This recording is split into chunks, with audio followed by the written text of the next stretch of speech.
tahungan ni Carla. Punong-puno ng customer ang tahungan ni Carla. Ayan, dito lang yan guys sa Asyong Shabit sa Lantaw Island. Yung kung makikita nyo, yan yung tahungan ni Carla. Tapos ito naman guys, yung mga nangunguha ng tahong.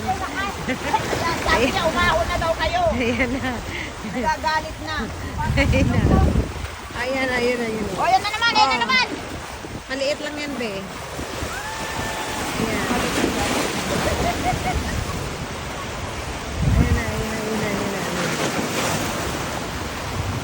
Tahong! Doon talaga, be, oh. Ang dami talagang nagtatahong doon, oh. Tahungan ni Carla. Ano na. Ayan, guys, kung makikita nyo, nandiyan na sila, guys, oh. Ang dami nila. Yan, sa tahungan ni Carla. Yan, pinagkakabisihan nila ang manguha ng tahong. Dito lang yan, guys, sa Hong Kong. Ayan, kung makikita nyo. Ayan, oh, diba? Mga inday. Oh, kamusta na ang tahong-tahong dyan?